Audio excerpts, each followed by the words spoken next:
Every day, doctors save lives. But who is saving the doctors? Setiap hari, dokter merawat pasien dengan diabetes, hipertensi, dan berbagai penyakit metabolik lain. Namun ironisnya, banyak dokter tidak menyadari risiko metabolik mereka sendiri.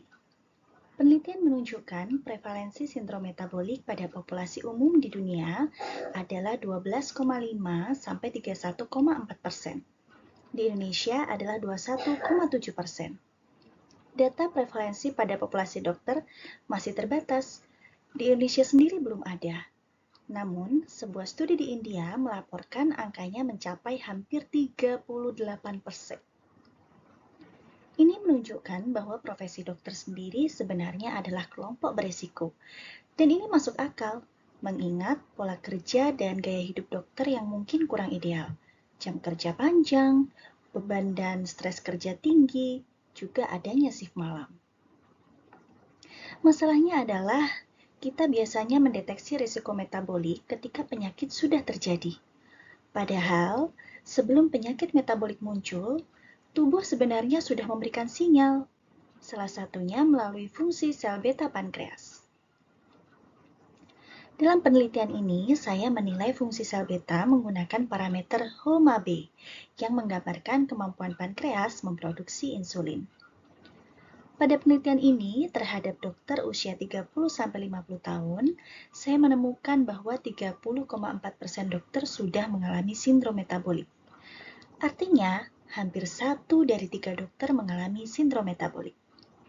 Saya juga menemukan bahwa rasio prevalensi sindrom metabolik pada kelompok dokter dengan fungsi sel beta yang sudah menurun adalah 0,94 lebih rendah dibanding kelompok dokter dengan fungsi sel beta yang meningkat.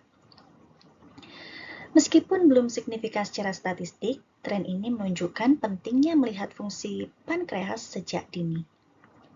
Hasil ini tampak tidak bermakna, tapi justru bagian inilah yang menarik.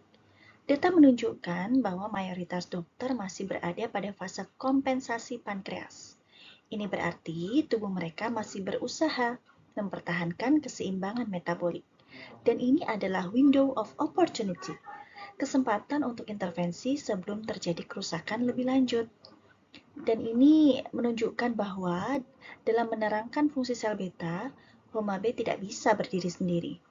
Ia harus dilihat bersama HOMA-S yang menggambarkan sensitivitas insulin. Hubungan keduanya membentuk suatu konsep yang disebut dengan disposition index. Jika sensitivitas insulin menurun, pankreas akan meningkatkan produksi insulin sebagai kompensasi. Namun, jika kompensasi ini gagal, maka sindrom metabolik akan muncul. Jika kita bisa mendeteksi perubahan fungsi sel beta pankreas lebih awal, kita bisa melakukan intervensi lebih awal seperti modifikasi gaya hidup atau bahkan dengan farmakoterapi.